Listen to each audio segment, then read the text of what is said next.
ఈ రాజధాని ప్రారంభించినప్పుడు రాష్ట్రంలో ఉండే ప్రతి ఒక్క గ్రామం, ప్రతి ఒక్క వార్డు నుంచి పవిత్రమైన మట్టిని, పవిత్రమైన జలాల్ని, అక్కడుండే దేవాలయాలు గాని, మసీదులు గాని, చర్చిలు గాని, ప్రార్థనాలయాల్లో ప్రార్థనలు చేసి అందరి దేవుళ్ళ యొక్క ఆశీర్వాదాలు తీసుకొని పవిత్రమైన ఆ మట్టిని ఇక్కడికి తీసుకొచ్చారు.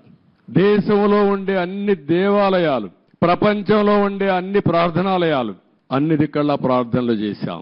దేశంలో ఉండే స్వాతంత్ర సమరయోధులు పవిత్రమైన మట్టిని, పవిత్రమైన జలాలు తీసుకొచ్చాం. సాక్షాత్తు ప్రధానమంత్రి గారు పార్లమెంట్ దగ్గర మట్టిని, పార్లమెంట్ సాక్షిగా సంఘీభావాన్ని తెలియజేయడానికి యమునా జలాలు తీసుకొచ్చి వారు కూడా సంఘీభావాన్ని తెలియజేశారు. నాకు అనిపిస్తుంది ఆ మహిమే ఈ రోజు మనల్ని కాపాడిందని. నాకు అనుమానం లేదు. ఇక్కడ ఒక పవిత్రమైన ప్రాంతంగా తయారైంది. తాత్కాలికంగా కొంతమంది ఈ ప్రాంతాన్ని అతలాకుతలం చేయాలనుకున్న ఈ స్థల మహత్యం వల్ల మళ్ళీ తిరిగి నిలబెట్టుకోగలిగాం. అదే నాకు అనిపిస్తుంది. అక్కడ చూసినప్పుడు నేను మొట్టమొదటిసారిగా ఎక్కడైతే ఆ పవిత్ర మట్టిని కూడా ఇంకా పవిత్రంగా పెట్టాం, ఇక్కడుండే రైతులు కాపాడారు.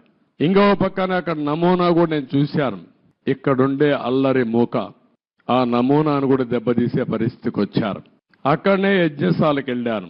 ఆ రోజు యజ్ఞం చేసి మనం ఇది చేస్తే 1631 రోజులుగా ఇక్కడుండే మహిళలు మళ్ళీ యజ్ఞం చేస్తూనే ఆ మహిమను